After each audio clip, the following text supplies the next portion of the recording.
Debuting in MedaSurvivor first and designed by the legendary Shimizu Eiichi of 2011's Ultraman, this wonder of the world stands as a stalwart colossus to burn away any opposition that stands before it. This is SWA01, Helio Colossus.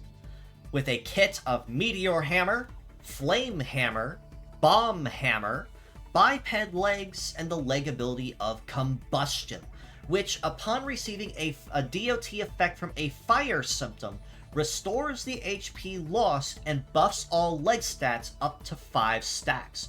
Now, Helio Colossus is a rather interesting case, as for the longest time he was previously a boss-only NPC in the game, and was another major team comp check in the stage Ascension the farther into the game you went, and was quite a force to be reckoned with.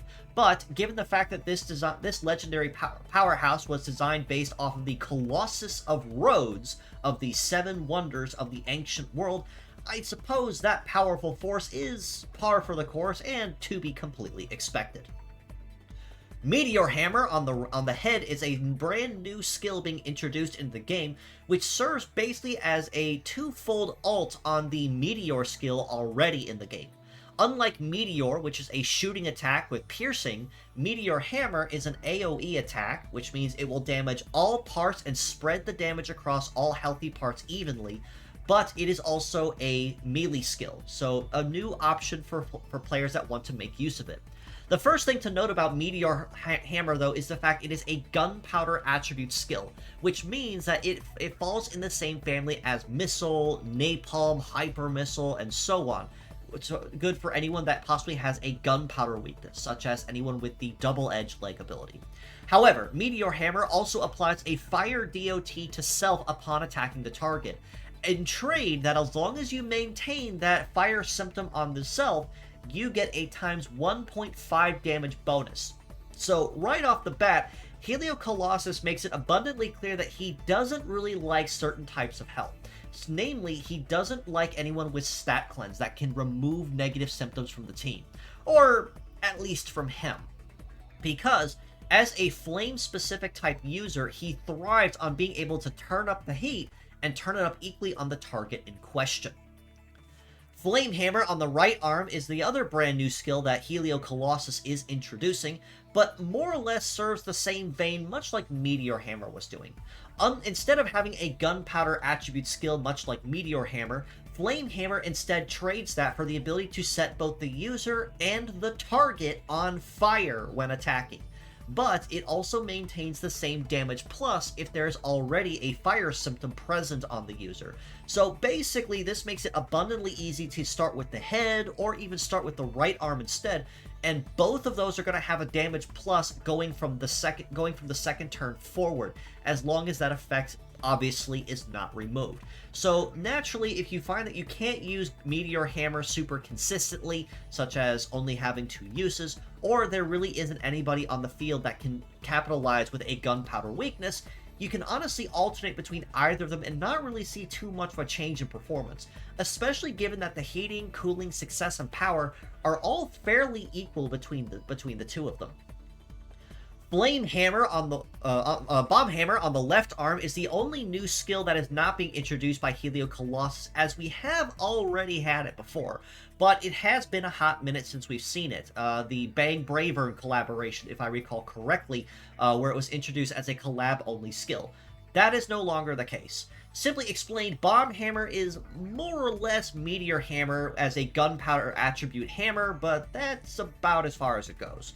So it doesn't pack any extra DOTs or any damage plus on DOT, it's just a basic hammer with nothing special added to it. So nothing really to note there, but again, much like with Meteor Hammer, if you're trying to capitalize on somebody with a gunpowder weakness, this is a very solid option to consider. Biped legs means that Helio Colossus will have fairly decent coverage across all terrains, and is quite the stocky fellow both in the armor department and in the damage reduction department as well. A base mobility of 881 is very nice for what he brings to the table, so he does not need a lot of assistance in the speed department and especially once Combustion starts picking up over time. An evade of 1304 is pretty solid though with what he brings to the table and the solid bulk he's also packing with him. So unless he's stacked with a no dodge penalty, he should have a pretty decent time keeping the damage as low as possible. A melee resist of 1612 and a shoot resist of 1349 are both very good numbers in the resist department, and that is also not counting Combustion coming in, which for every DOT stack he receives unto himself, or every tick that it goes off, he will restore the HP lost and boost these stats up to 10% each, up to a maximum of 5 stacks. So naturally, the hotter it gets and the more times he sets himself on fire, he will get faster, more agile, and much more tanky at being able to keep the damage as low as possible. In the armor department, he's packing a very healthy head armor of almost 4,800, arms at almost 4,500 apiece, and legs just over 4,600. So not only is he very stocky, but he's also very healthy, meaning it's going to be very difficult to take this powerful Colossus down sooner than later. All this being said, though, as a pure set score, I honestly have to rate Helio Colossus a very solid 7 out of 10. He is an extremely synergetic model unto himself that does not require any outside assistance in order to get the job done. You can start with Meteor Hammer or Flame Hammer to get that fire DOT going, especially on himself, and over time stack on Combustion the longer the fight drags on. And if neither of those tickles your fancy, you can also resort to Bomb Hammer for your basic gunpowder hammer and not really have to deviate from there.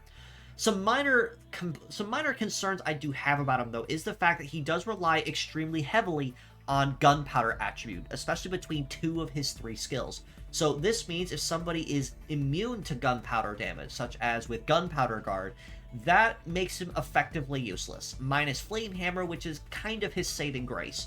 The other thing to note is that he really does not like healers all that much, because he does not like anyone that can remove negative ailments from himself, because he needs it, and as well, he can kind of heal back any damage he loses over time because of the Combustion effect. And given that he's also triple heavy, exercise caution by anyone using gravity skills. As mixed parts, though, I do have to rate him much lower at a 5 out of 10. Not to say that his parts are bad or that they don't work with each other, but it's harder to capitalize and synergize on based on what he brings. Now, of course, you can use Meteor Hammer, Flame Hammer, and Bomb Hammer independently and not really see too much of a drop in performance, because they kind of synergize unto themselves with their own conditions, no problem. The catch, however, is the leg ability of Combustion. While his legs are very stocky and you can use them anywhere, they do kind of rely on you having at least one part active on board that does capitalize on setting yourself on fire so that you can get those leg ability plus stacks and anything else he's bringing to the table.